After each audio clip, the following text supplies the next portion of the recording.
तो कवच अभेद विप्र गुरु पूजा, और यही सब विजय उपाय न दूजा। जो इस कवच को धारण कर लेगा फिर वही उसको मार पाएगा क्या?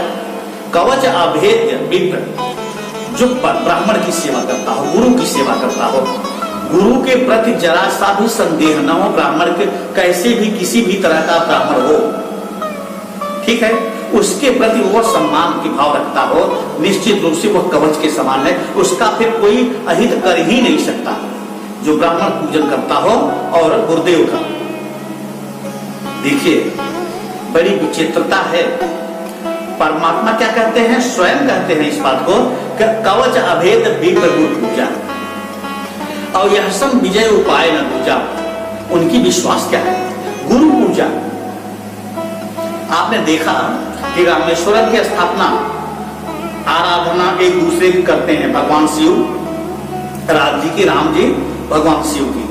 तो प्रभु के जो गुरु हैं, देखिए विश्वामित्र जी, वशिष्ठ जी, ये गुरु तो वहां हैं, विप्र के रूप में भी हैं, गुरु के रूप में भी हैं, तो यहाँ परमात्मा के रूप में भी और गुरु के रूप में शिव जी हैं। तो किसकी स्थापना पहले होती है? रामेश्वरम में। कवच अभेद्य विप्र गुरु पूजा, यही सम विजय उपाय न दूजा। विजय का उपाय कर लिया गया समुद्र के किनारे। श्री लक्ष्मण जी जब देखिए आय सुपाही, जब भी आया प्रभु श्री राम नजर घुमाए, श्री लक्ष्मण जी उस काम को समझ जाते थे। गुरुदेव की आज्ञा आए उससे पहले लक्ष्मण जी वो काम कर देते थे, ऐसे हैं। तो आप अगर देखेंगे गुरु पूजन में, गुरु की सेवा में, ब्राह्मण की सेवा में श्री लक्ष्मण जी सबसे आगे। और इसके बाद से विभीषण की तरफ कहते हैं प्रभु श्री राम कि देख लिया आप संतोष में आ गए, अब गुरु कैसा होना चाहिए इस पे थोड़ी सी बात। क्योंकि विभीषण जी के सामने क्या कहते हैं कि देखिए विप्र कौन है? जो सात्विक और सत्कर्म करता हो, धर्म के मार्ग पे चलता हो, वो हमारे लिए ब्राह्मण है। ब्राह्मण सदैव कुछ नहीं है हमारे लिए, लेकिन उसका कर्म जो है निश्चित रूप से उसको फल देगा, उसमें मेरी गलती नहीं है, प्रारब्ध मैं बन सकता हूं। कहने का अर्थ यहां यह भी हो सकता है कि रावण जो है वो ब्राह्मण है।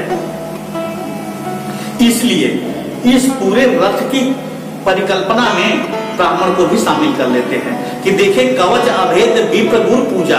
हम तो बार बार, अच्छा ये बात आप देखिए कि कोई ऐसा नहीं है जिसने श्री रावण को समझाया ना हो।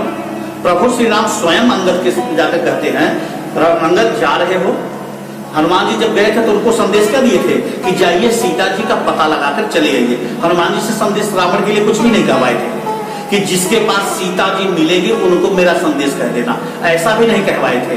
लेकिन अंगद से क्या कहते हैं आप देखेंगे, भैया लक्ष्मण भी पत्रिका भेजे हैं इन दूतों से जो पकड़े गए थे, ठीक है, वो भी उसकी पत्रिका में क्या कहा था, समझाए थे कि मान जाइए। क्यों मना रहे थे? श्री लक्ष्मण जी रावण को क्यों मना रहे थे? लक्ष्मण को तो जाना जाता है क्रोध के लिए, युद्ध के लिए, लेकिन श्री लक्ष्मण जी क्या कहते हैं, नहीं पत्रिका दी, ठीक है, तो पत्रिका भेजवाए थे और रावण वहां पढ़ा भी था पत्रिका को।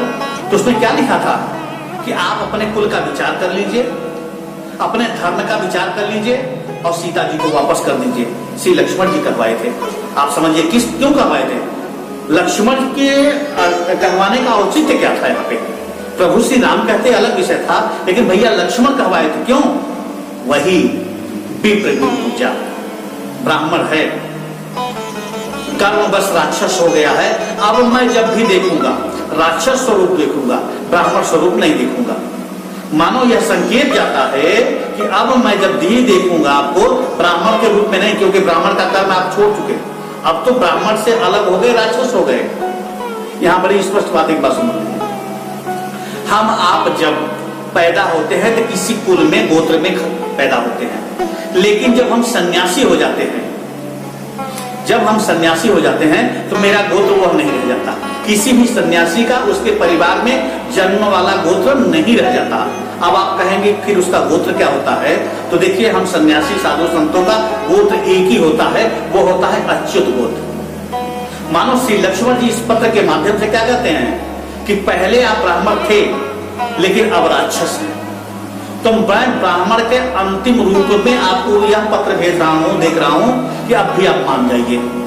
यदि नहीं मानते तो मैं निश्चित रूप से समझ लूंगा कि अब आप गृहस्थ छोड़ करके सन्यासी जैसे हो जाते हैं, उसी तरह से ब्राह्मण को छोड़ करके आप राक्षस हो गए हैं। तो राक्षस पर वध करने में हमें कोई दिक्कत नहीं है। विप्र का वध करना, विप्र के बारे में तो हम सोच ही नहीं सकते, लेकिन राक्षस को हम छोड़ नहीं सकते।